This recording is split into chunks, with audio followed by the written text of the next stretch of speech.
妾身告退。父亲，对不起，哥哥，不好了！好好说话，这是怎么了？皇上驾崩了！皇上，王爷呢？王爷接到消息，进宫了。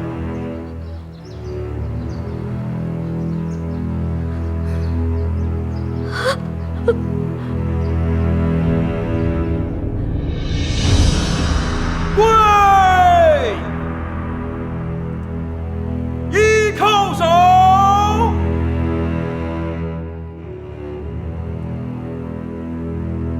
二叩首。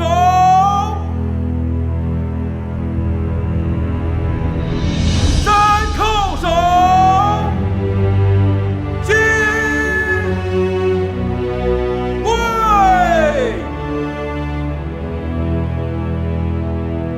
一叩首。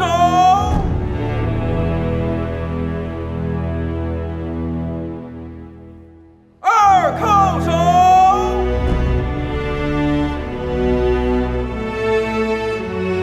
三叩首。起！跪！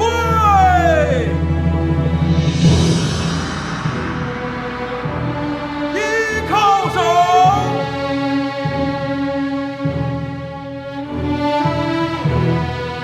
二叩首。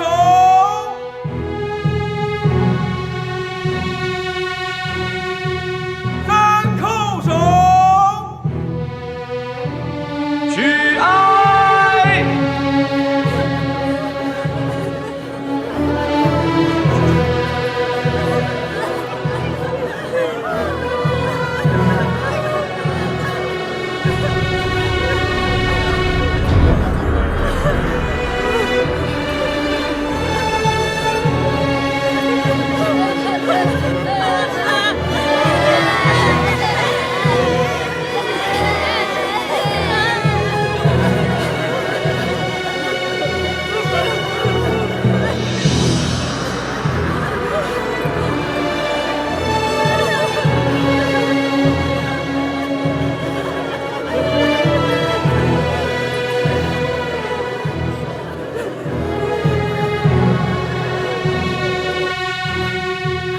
皇上，您怎么就走了呢？您不让我见您一面，丧仪我都不能去。皇上，您丢下我了，我才是您唯一的皇后。连丧仪都不让我去，皇上。娘娘别难过了，娘娘。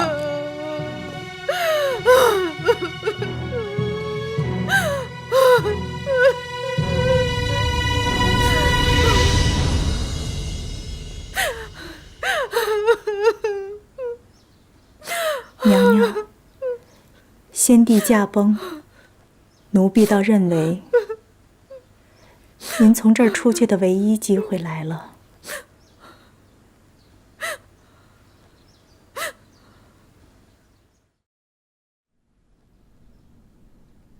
礼制所载，皇上登基应当尊景仁宫为母后皇太后。什么？景仁宫乃皇上的嫡母，理应尊为母后皇太后。熹贵妃是皇上的生母，可封为圣母皇太后。祖宗的规矩历代如此，两宫并立也是应当的。皇上，丧仪毕，东西六宫都要由皇上的嫔妃入住，那景仁宫仍住着大行皇帝的皇后，实在是不合情理。可皇阿玛曾说过，与景仁宫再不相见。所以说，大行皇帝的丧仪，景仁宫可以不出现，但是先帝毕竟不曾废后，丧仪一了，还是要正名分的。皇上，正嫡庶，明尊卑，方可治天下。臣且考虑看看。那臣等先告退。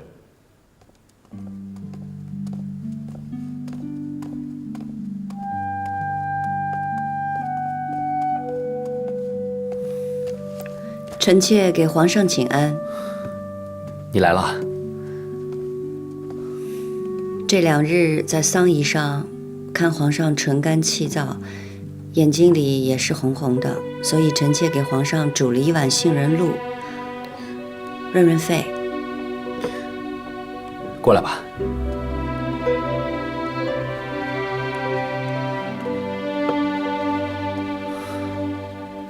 坐。皇上，朕叫你坐你就坐。哼，哎，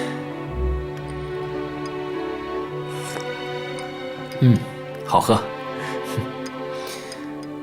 上次啊，咱们2个这么静静的说话，还是在府里呢。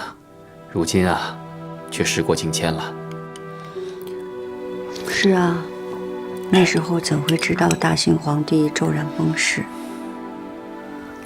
皇上现在也是身负千斤重担。这皇阿玛的丧仪啊，还有朝政之事都还好，只是眼下有个难题，朕不知该如何。何事啊？朝臣中有人提议，将你姑母放出景仁宫，尊封母后皇太后。这么多年了，你也希望你姑母出来吧？臣妾自然是希望姑母可以解了禁足，安享晚年，臣妾也可以尽一份孝心。但是下令禁足姑母的是先帝，尊封母后皇太后又是国事，臣妾也不便说什么吧。朕也是想着，皇阿玛生前说过，与景仁宫死生不复相见，所以朕的心里啊，很是难为。可朕又想，要是放你姑母出来，恢复了尊荣，你的背后也可有个倚仗，也可过得畅一些。皇上为姑母和臣妾思虑，臣妾万分感激。只是皇上也不必过分担心，事情总有解决的法子。如若艰难，皇上也不用太为难自己。朕知道了。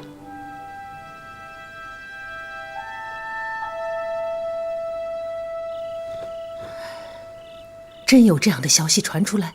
是，奴亲大人一得消息就递话进来，让告诉您知道。大行皇帝没留下任何处置景仁宫，这麻烦就来了。说是张廷玉大人先向皇上提议的，又有几位大臣陆续附议。张廷玉这老家伙，从来就把祖宗规矩、嫡庶尊卑看得比命还大。他要尊母后皇太后，那是防着哀家呢。张大人心里只有规矩，未必是存心跟您作对。哀家还能不知道那帮老家伙？后宫势弱，前朝那帮老臣在皇帝跟前就会更有分量。可朝廷里也不是只有张廷玉一个人会说话。傅家，你去回话给讷亲，他知道该怎么做。是。太后，这事儿不是皇上说了算吗？您直接跟皇上说，您不愿意不就成了？当年选福晋，皇帝就没跟哀家一条心。如今这件事，咱们先别说话。哀家看看皇帝的心意，也瞧瞧到底有多少人惦记着景仁宫那位。一叩首，二叩首，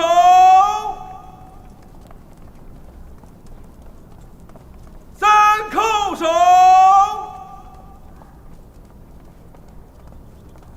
行。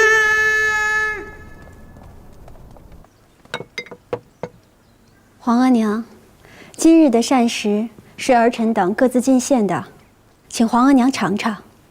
太后，是否先饮汤？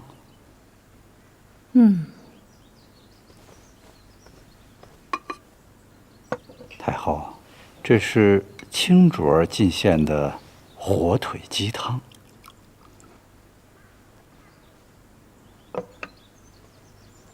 好好的鸡汤，用味儿重的火腿相佐，喧宾夺主。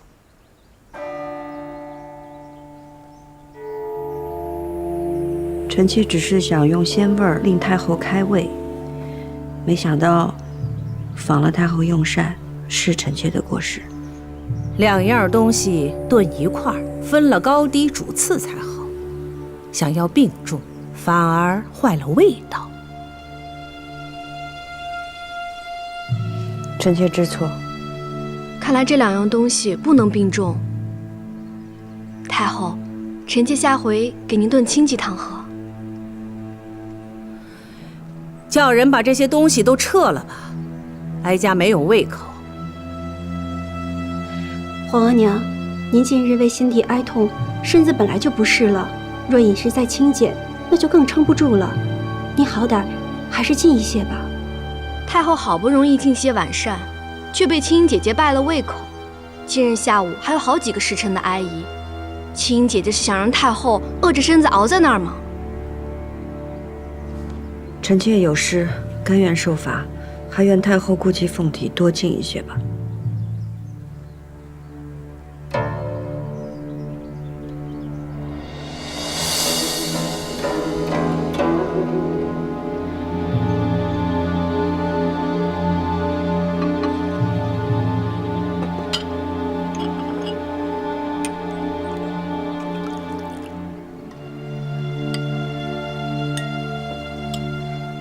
皇额娘，民以食为天，米为食之主，就是因为米是最养人的。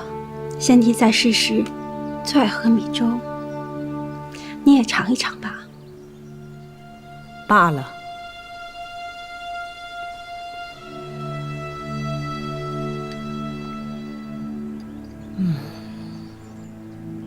说来呀，这一饮一食能有多大讲究啊？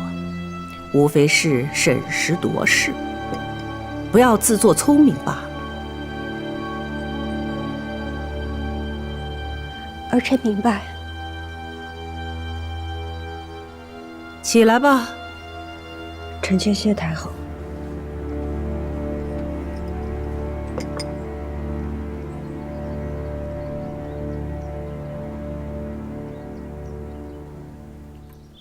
皇额娘，真的这般对青音？是。让她受苦了。你送些烫伤药到她阁中，叫她别难过了。这都烫红了，太后的心也太狠了，只是一碗汤而已。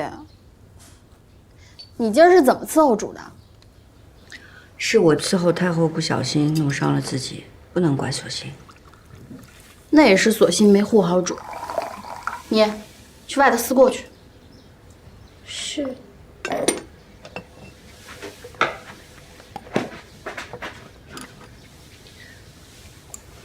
阿若，索性是前邸里从了新字辈的大丫头，你说话也得留意些，别总是颐指气使的。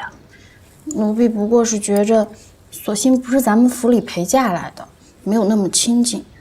你和索性都是跟着我的，往后在宫里过日子，你们两个若不好好相处，日子怎么过？你这脾气是得改一改。可奴婢就是这么个心直口快的性子，太后今儿有点太欺负人了。不过皇上心里是疼您的，这不急急就让李公公送了烫伤药来。奴婢看呀，等回头进了宫，或是老主子出来了，皇上怎么也得给您封个贵妃、皇贵妃的，到时候太后就不敢这么欺负您了。刚跟你说了，说话要留一些，倒是越说越没分寸了。太后也是你可以胡乱妄议的嘛，若是让旁人听见了，你有10条命都填不满。奴婢也是心疼主嘛。是，奴婢知道错了，以后不敢了。还疼吗？疼。弘历打算什么时候放我出去，尊我为母后皇太后？你一定要做母后皇太后吗？宫规祖制在此啊，先帝不曾废后，我就是名正言顺的母后皇太后。我该住慈宁宫去。住到慈宁宫之后呢？就跟钮祜禄似，再分个输赢。争斗不休，总会伤着自己的。我哪怕遍体鳞伤，我都要跟他斗到底。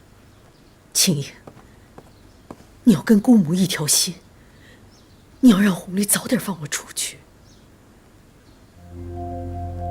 皇上倒已经很为难了。你这是信乌拉那拉还是爱新觉罗呀？我是心疼您。你要是心疼我，你就应该知道，姑母此生唯一所望，就是跟先帝生同亲，死同血。先帝已经弃绝您了，亲口说了生死不复相见了。他不见我，我就去见他。他弃绝了我，我绝不会离开他。青莹，我只有成为母后皇太后，才能跟先帝生死相依。这个名分，我一定要争。你起来。我今天跟你说的这些，该怎么办？你明白吗？明白了。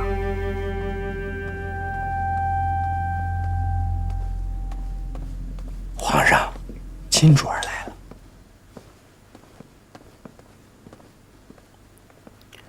皇上，坐吧。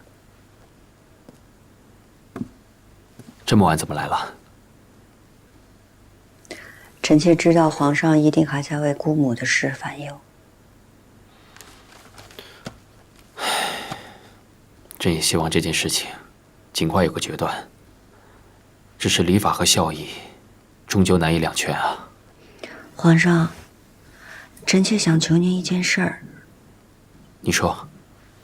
能否让姑母去行宫颐养天年？你这么想的？如果您以太后的身份在行宫供养姑母，哪怕暂时不要给她名分，您对那些尊嫡的人也可以有所回应。然而对那些阻挠姑母尊封为母后皇太后的人，他们看姑母离开了紫禁城，又未被尊封，想来他们也不会说什么了。至于太后那儿，臣妾也想过了。若两宫太后在紫禁城并立，这二位老人家争执了一辈子，日后也难免两相里不容，后宫不宁，皇上也烦忧。不如让姑母去行宫安养天年，避开太后也是好的。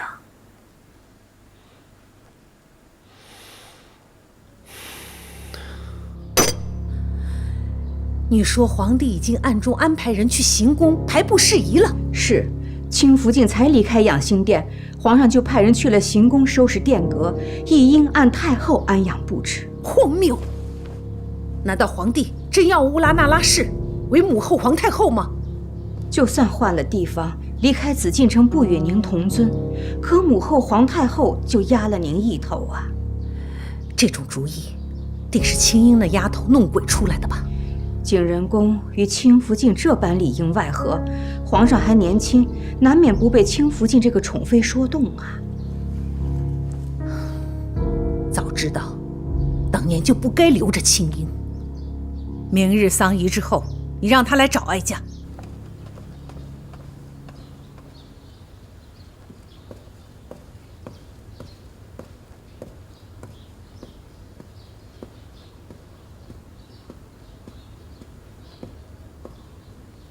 臣妾给太后请安。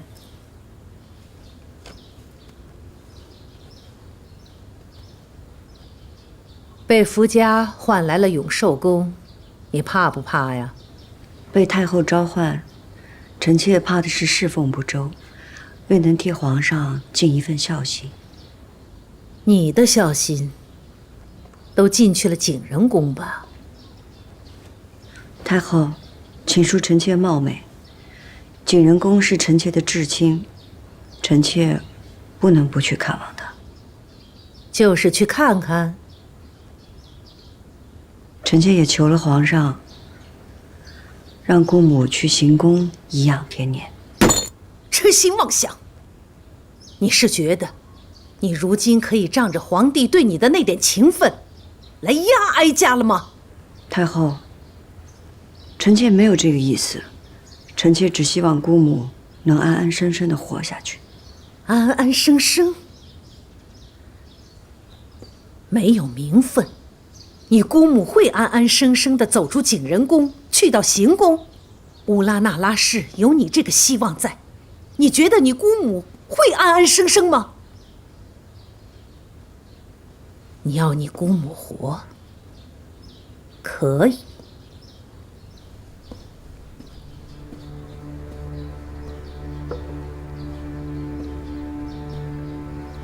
除非他没了你这个倚仗，哀家倒可以给他一条活路。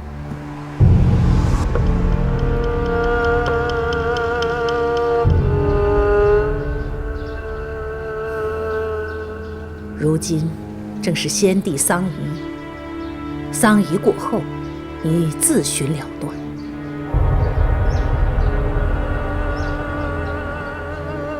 你不求哀家开恩饶恕？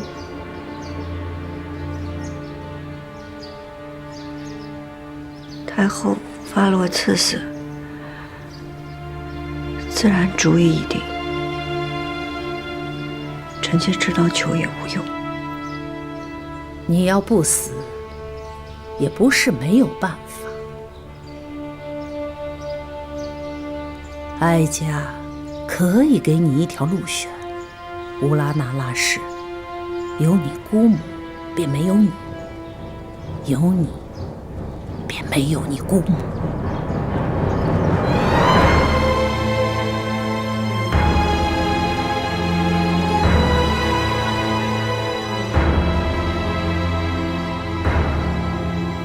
若是臣妾死了，您可否圆姑母和先帝合葬的心愿？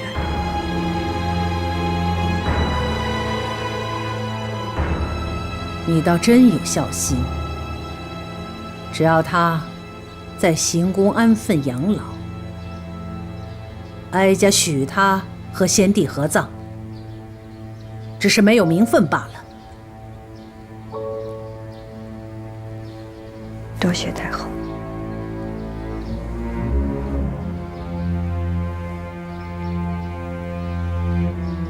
不过，皇帝若是知道你今日与哀家所言，你姑母便会和你一样，活不得了。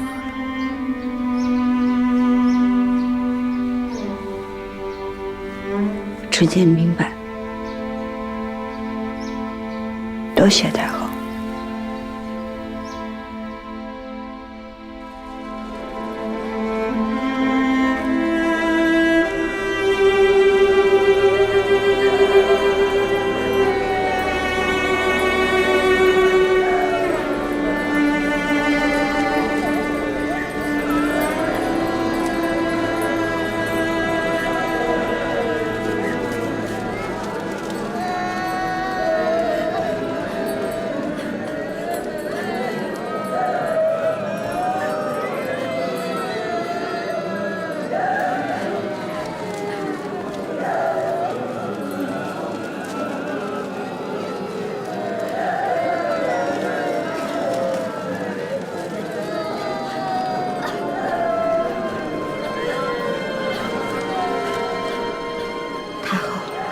庆如大约是去了养心殿了，他该不会说出什么吧？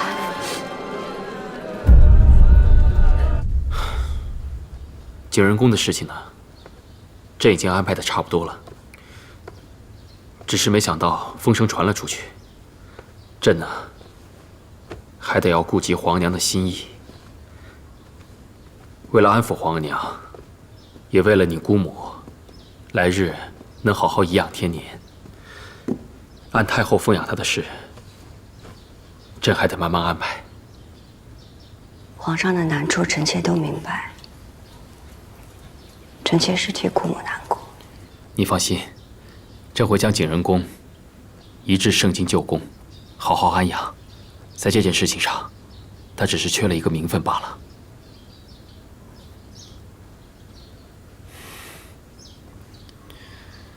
后妃与君王失和，吃苦的肯定是他们自己。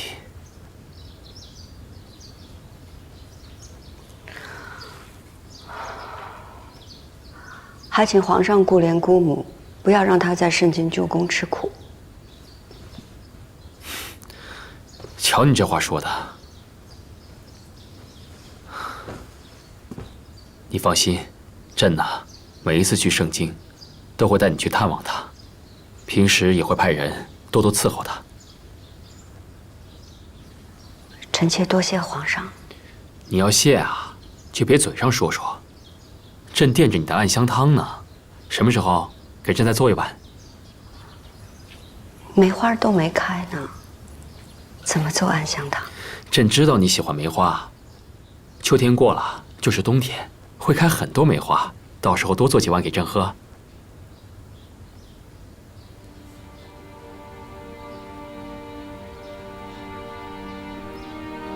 你不答应朕啊？臣妾答应。你怎么了？臣妾只是想起与皇上初见。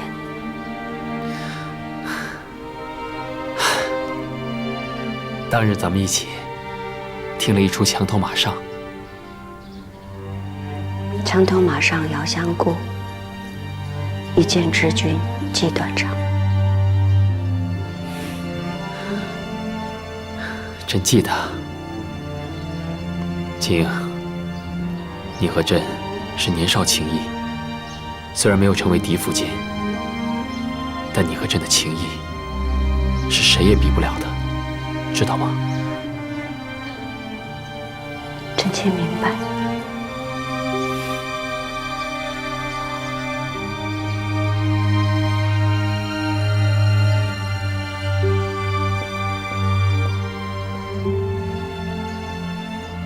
皇上，如果日后臣妾不能日日给您请安，臣妾也会永远祈佑皇上龙体康健，事事顺遂。这是干什么？快起来，快起来！来，你这个是怎么了？啊？不过朕也明白你姑母之事。一个女人为了名分，一生悲苦。朕明白你，朕和你一样怜悯你姑母。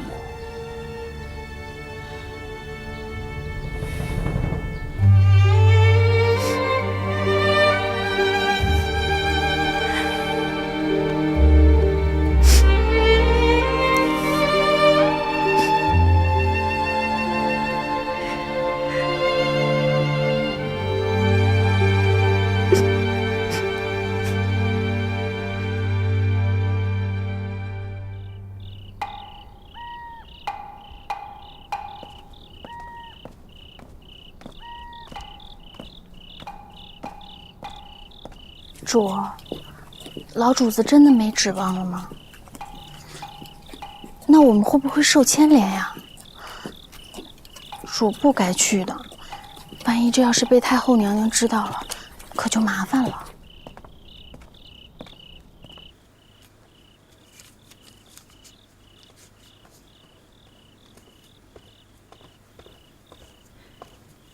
太后怎么还做这些？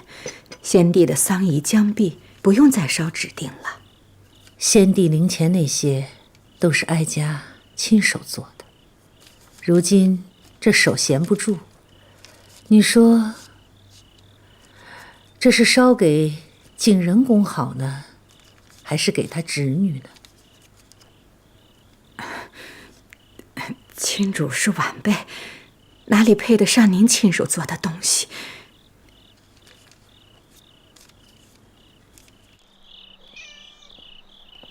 青主来了。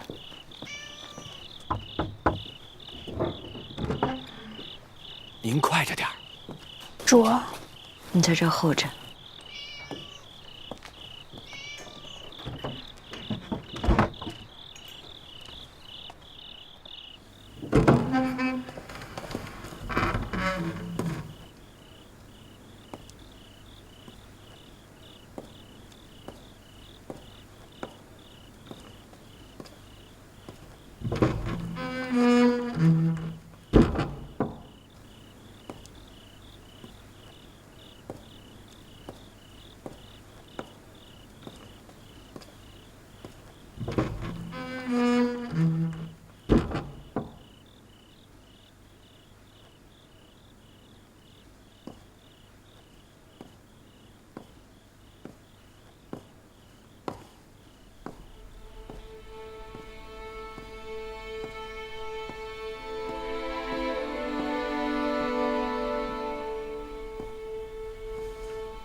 姑母，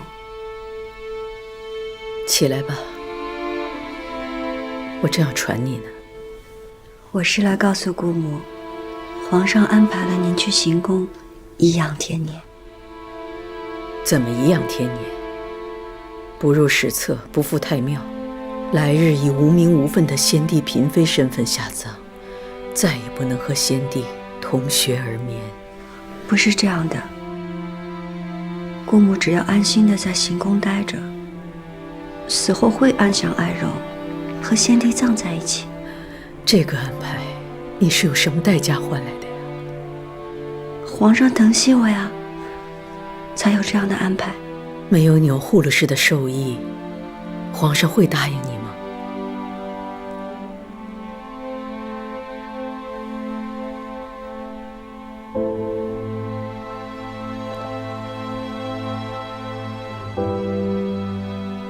他一定也让你选择。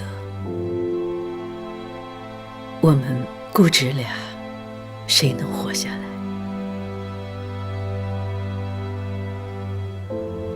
太后也来找您了。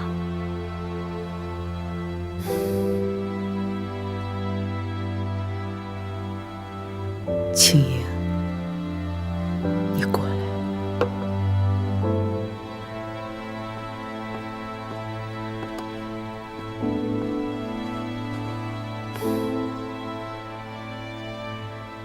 姑母知道你的性子，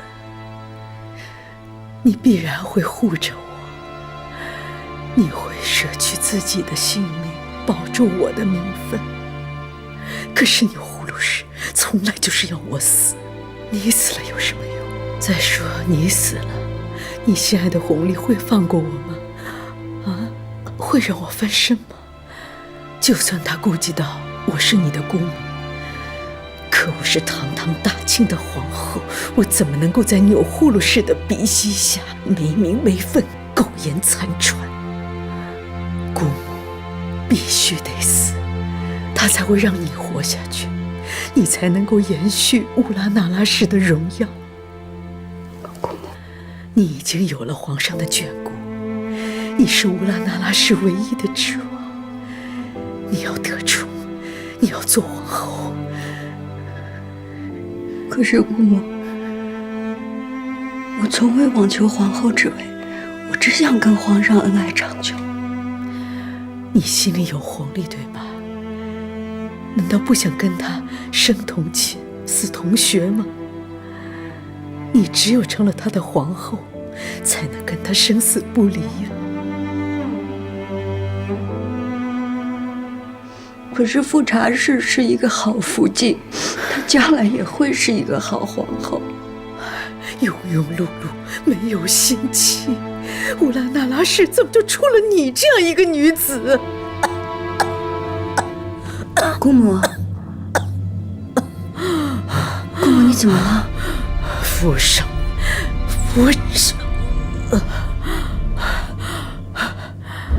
你怎么了？钮祜禄氏给的这碗毒药，不为毒身，只为毒心。这宫里哀家只能允许有一个乌拉那拉氏，这也是哀家最大的宽容。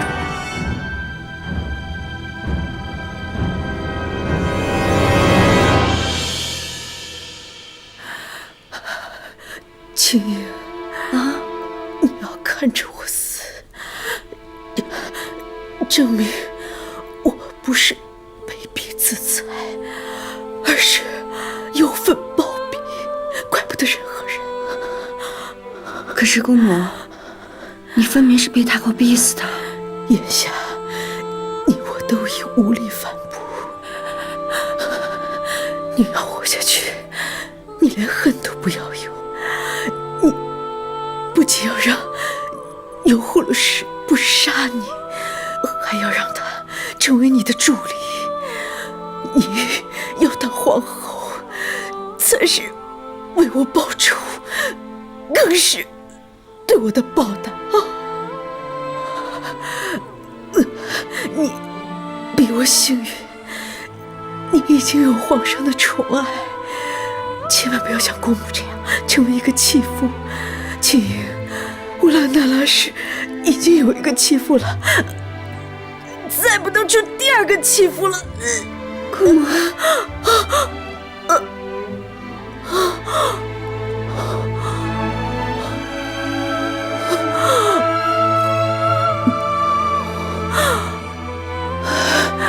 那一年，先帝封我为皇后，那是我最好的时光，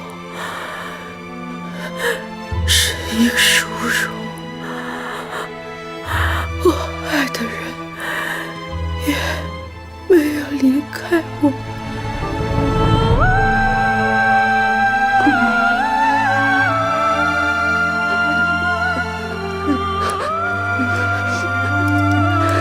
姑母，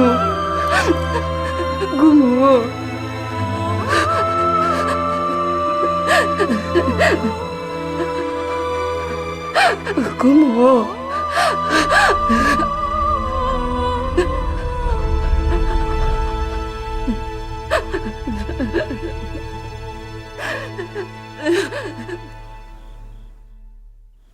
我去的时候，景仁公已经死了，出来的是青卓儿。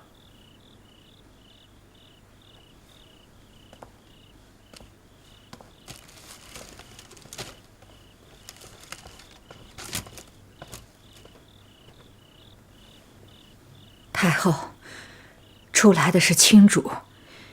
成汉进去时，晋仁公那位已经气绝了，伺候他的秀夏也跟着自裁了。晋仁公死了，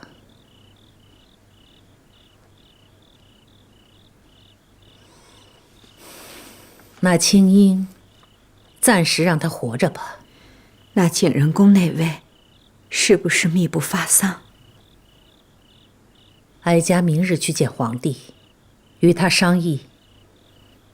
回皇上的话，待丧仪一毕，太后将迁居慈宁宫，太妃们迁居寿康宫，东西六宫会立刻拾掇出来，供嫔妃们居住。回禀皇上，晋仁公过身了。什么？是青卓儿所言，报的是暴毙。真是暴毙。青卓儿是亲眼瞧着晋仁公过身的。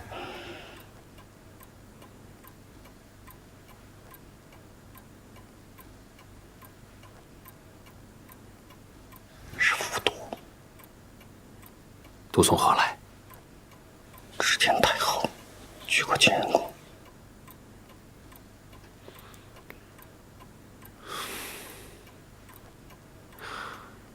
让人去照顾晋仁公的身后事。今儿个夜深了，明天一早，请青卓过来。这。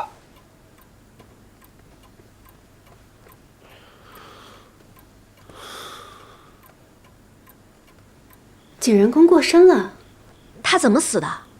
王卿支支吾吾的，也说不太明白，只说皇上也很惊诧于景仁公骤然离世。王卿不敢说，才见景仁公死得蹊跷。不过不管怎么说，死了便好了。景仁宫活着就是个祸害。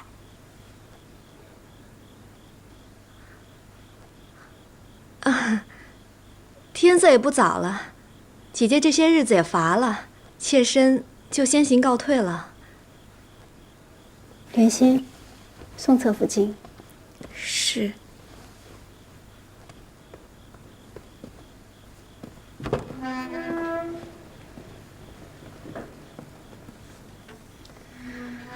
这景仁宫本是皇后，该颐养天年。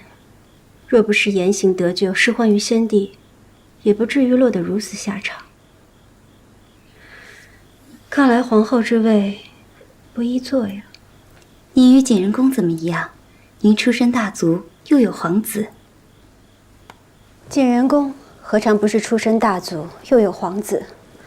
只是皇子早夭，宠妃当权，才知太后一味易主，潦倒丧命，身后连史书都不得记载，仿若是一粒不曾存在的尘埃。无论皇上怎么想，只要将来娘娘稳坐皇后之位，咱们的22个平安长大就好。皇上嘛，难免有宠爱之人，只盼他们先别生下皇子才好。若是嫡子长成，宠妃们再生下庶子，也就不怕了。皇上，慈宁宫历来为太后所居，既是太后所居，必得郑重待之。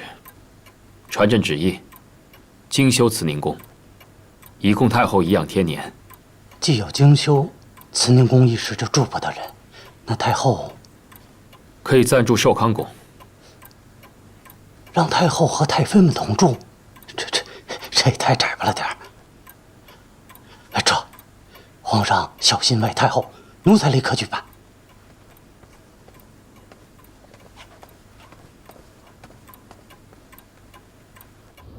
主儿，您为了老主子都哭了一夜了，现在要去见皇上，您好歹得打起点精神来啊！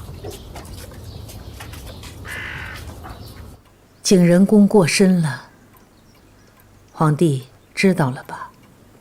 是。卿派人来禀过，说景仁宫是忧愤暴毙。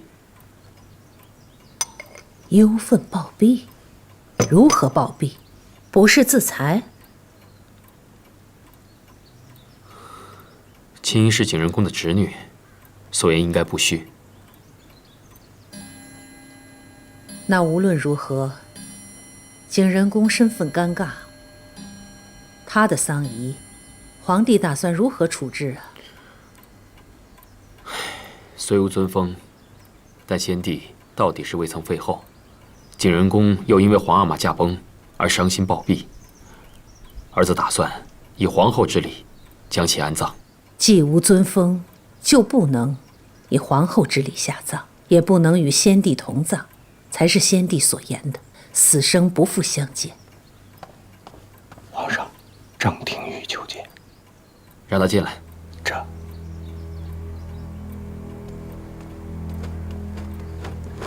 臣张廷玉给皇上太后请安。何事啊？皇上，臣闻听景仁宫暴毙崩逝，特来觐见皇上。后宫之事，前朝之臣也要来干涉吗？启禀太后，后宫之事，外臣本不该干涉。然而，景仁宫是否尊封，已得朝野关注，已属国事。既然是国事，臣就不得不问。尊封之事，尘埃落定，景仁宫已暴毙，事情已了。尊封之事才出，景仁宫便暴毙身亡。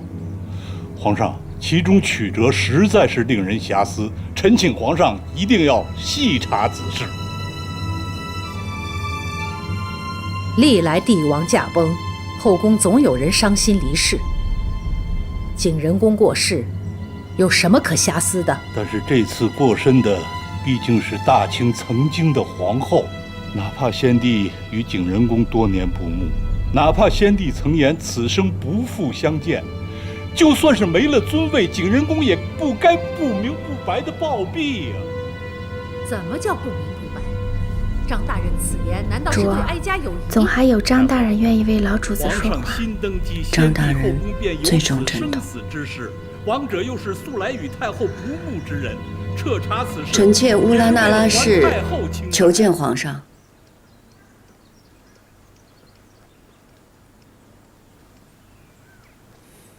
进来吧。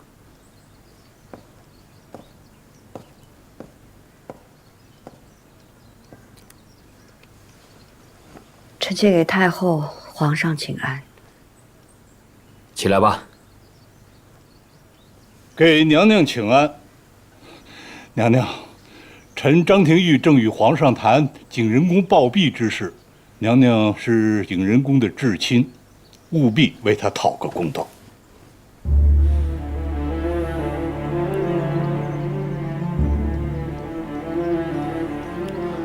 青英啊，景仁宫和皇额娘都是你的至亲长辈，你出言必得谨慎。是。张大人，我因姑母去世，悲痛万分。可公道二字，却不知道张大人从何提起。姑母进足景仁宫，悲愤交加，抱病多年。因先帝驾崩，姑母过分忧心，而居然离世。当时我侍奉在榻前，亲眼看着姑母驾鹤西去的。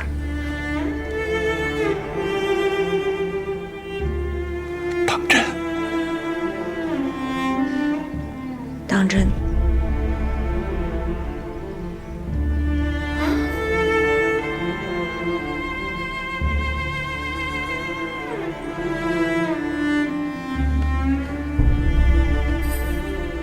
太后、皇上，姑母过身，确是因为太在意和先帝的情分。若有任何流言蜚语，臣妾应该出面平息，好让姑母走得体体面面，安心身后事。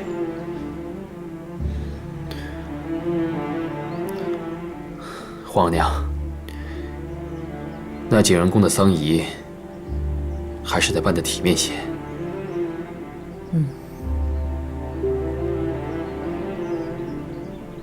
那就按非礼吧，也可葬在嫔妃原寝。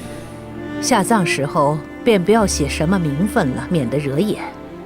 至于灵位遗物，那就一并发还母家就是。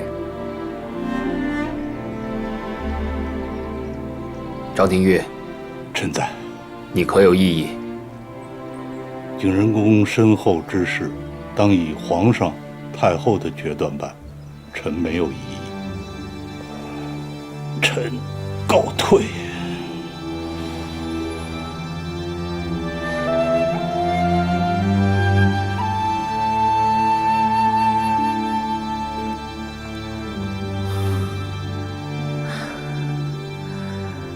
皇帝国事繁忙，哀家回去了。儿子恭送皇额娘。恭送太后。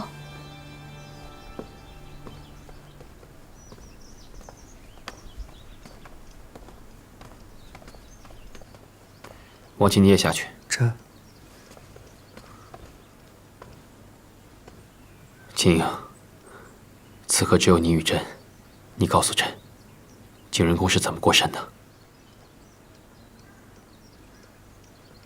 皇上，臣妾方才说的都是真的。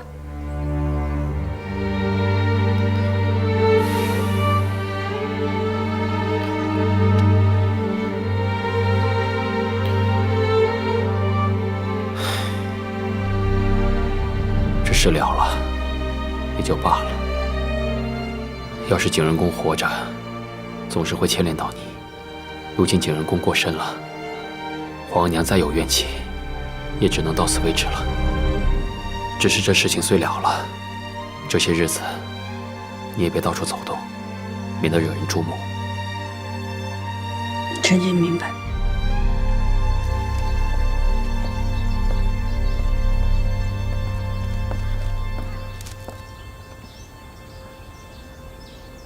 太后您放心，青主也是个聪明人。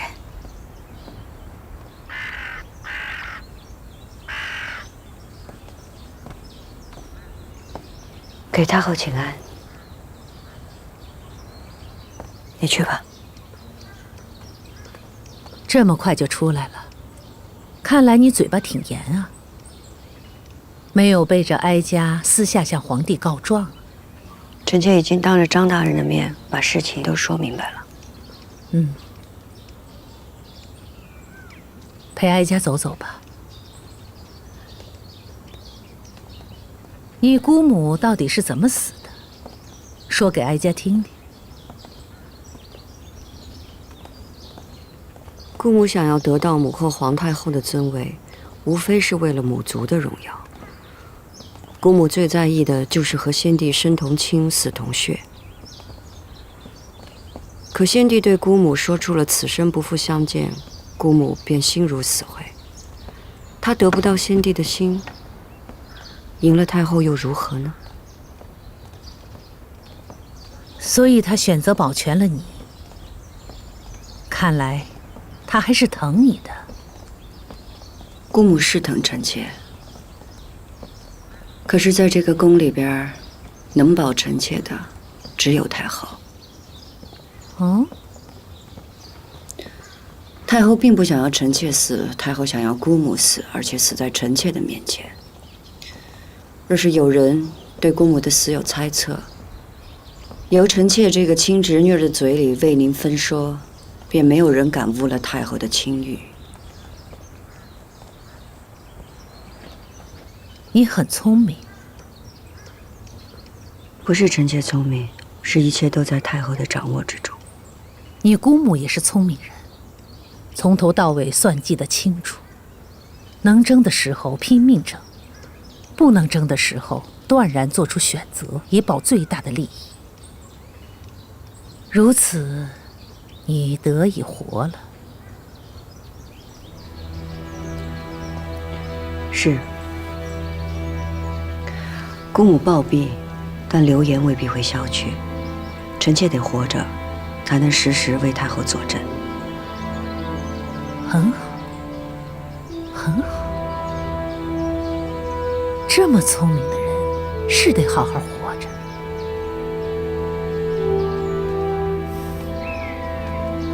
谢太后。主儿。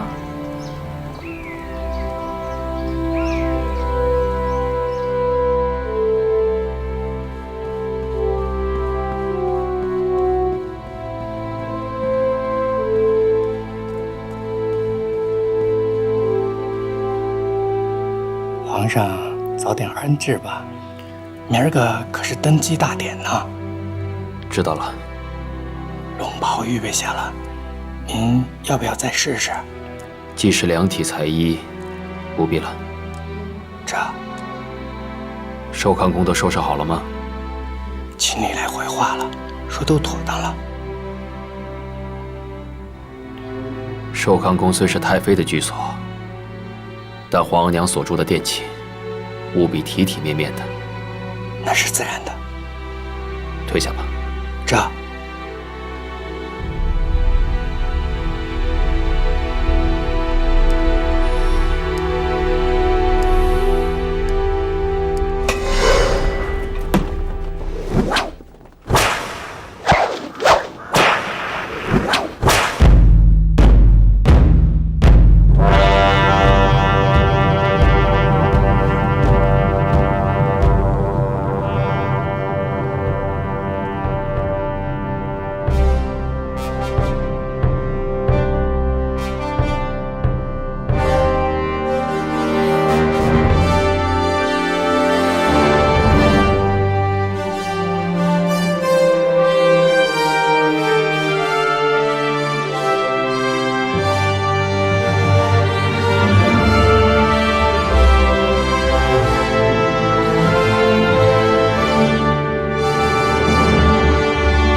朕今日登基，当行孝仁之道，尊先帝世宗遗命，尊生母钮祜禄氏为圣母皇太后，嫡福晋富察氏为皇后。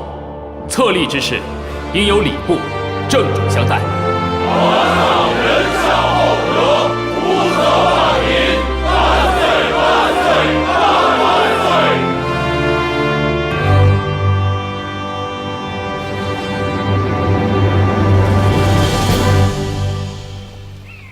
走稳当点儿。太后迁宫是大事儿，皇上孝顺，一直在修葺慈宁宫，想必这会儿都妥当了，只等您安享这玉堂富贵呢。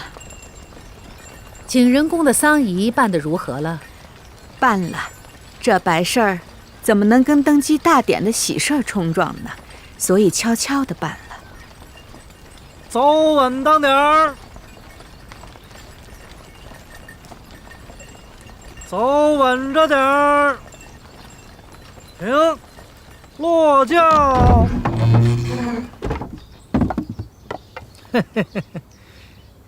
太后，咱们到了。怎么是寿康宫？历代太后所居不都是慈宁宫吗？回太后的话，慈宁宫奉旨休葺，暂时还不能住进去。寿康宫是太妃们住的地方，难道让太后和太妃们挤在一起吗？是，所以皇上特意吩咐了，太后暂居的正殿那布置的是妥妥当当的，一点不比慈宁宫差。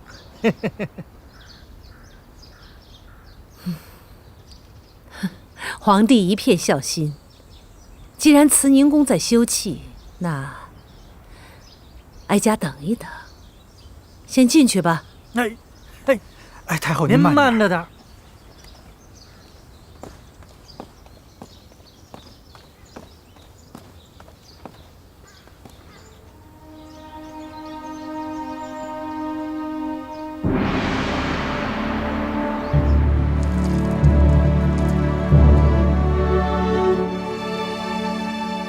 儿臣给皇额娘请安。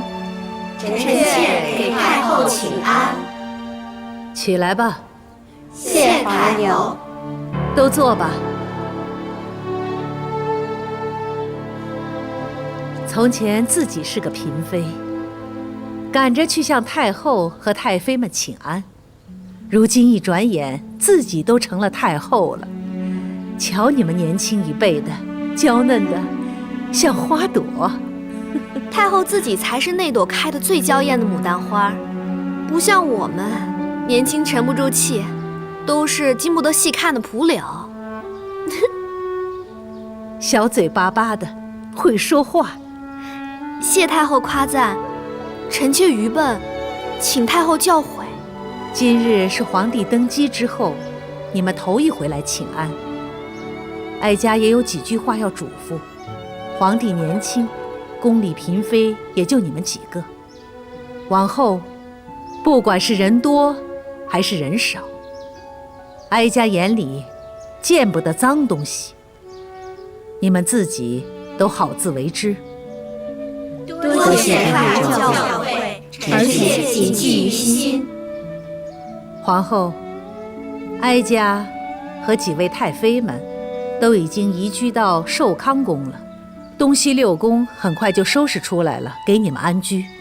身为皇后，安定后宫乃是你身应之责。儿臣明白，皇上登基分六宫、定位分、册嫔妃，这些事情儿臣都会一一办好。若有不懂，还请皇额娘指教。除了这个，还有一件事。古来重长子，重嫡子。皇帝已经有了庶长子永璜，嫡长子永琏，还有一子也很重要。皇上登基后的第一子已称吉祥，极为贵重。所以你们几个要加把劲儿，把皇帝登基后的第一个皇子好好生下来。是。太后，福建新贡的柚子酸甜凉润的，您尝尝。哎呀，费那么大力气，剥它干什么？哀家吃不了几口。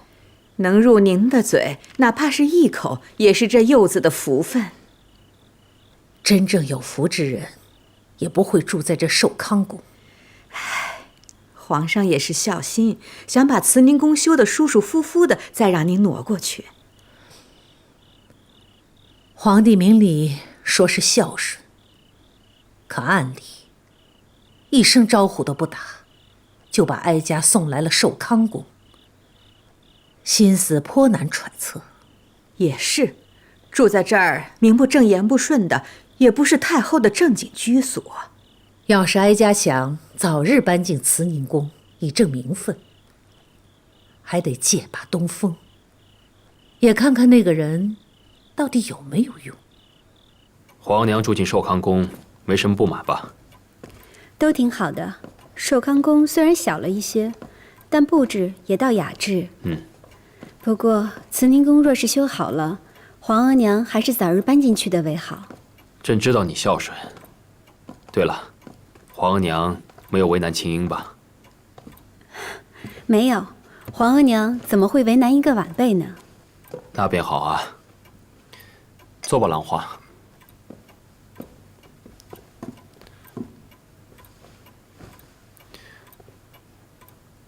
兰花，你可知这养心殿为何以养心为名吗？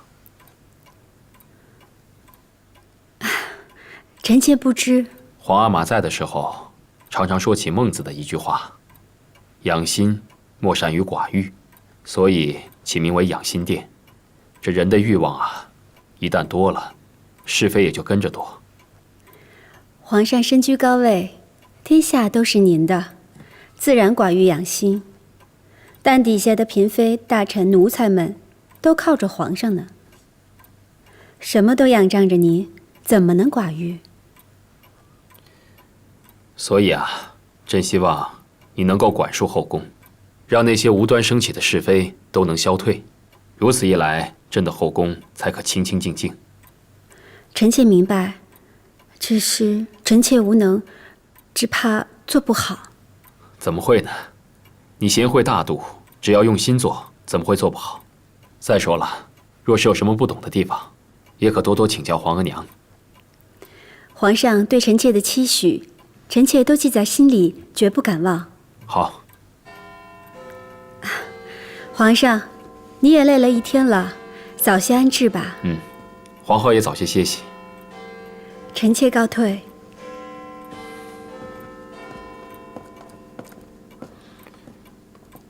王卿啊，奴才在。秦英还在景仁宫吗？这时辰，许是还在。你跑一趟，替朕传句话。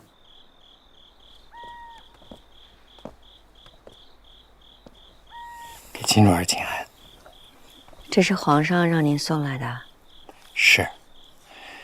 皇上知道秦主儿在此守丧，劳心伤神，特意嘱奴才送来这玉镯参汤，让秦主儿安心养神，保重身子。皇上还说，眼下这局势，秦主儿颇为艰难。皇上从未忘却秦主儿和皇上是心意相通的人。秦主若有不顺心之时，想想皇上这句话，再不顺心也能安心了。皇上的心思我明白了，劳烦王公公深夜走一趟。奴才告退。走。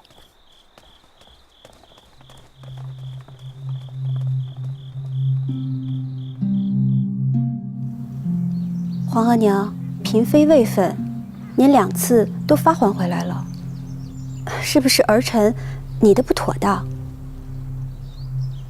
你是怎么拟的，又是怎么改的？你是皇后，事事要思虑周全。皇额娘是不满意乌拉那拉氏的位分，儿臣未能及时明白皇额娘心意，是儿臣的错，还请皇额娘教导。乌拉那拉氏呢？她在景仁宫守丧3日，今日应该礼毕。那他应该已经来了。傅家，太后，亲主已经到了，那让他进来吧。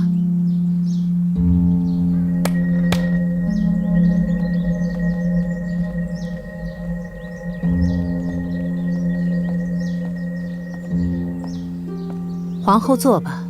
是。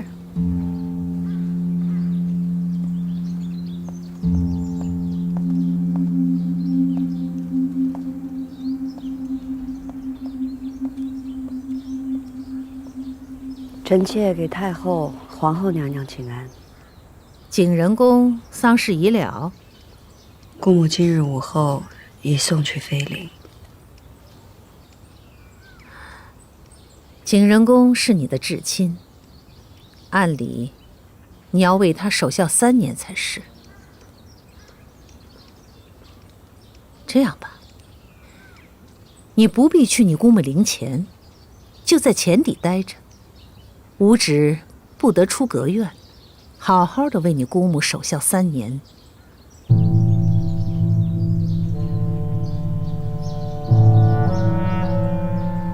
可是要守孝3年，就看他有没有这份孝心了。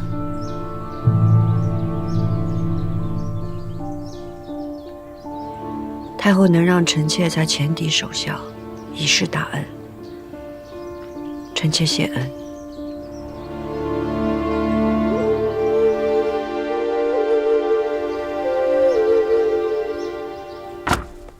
皇娘为什么要删掉乌拉那拉氏的位分？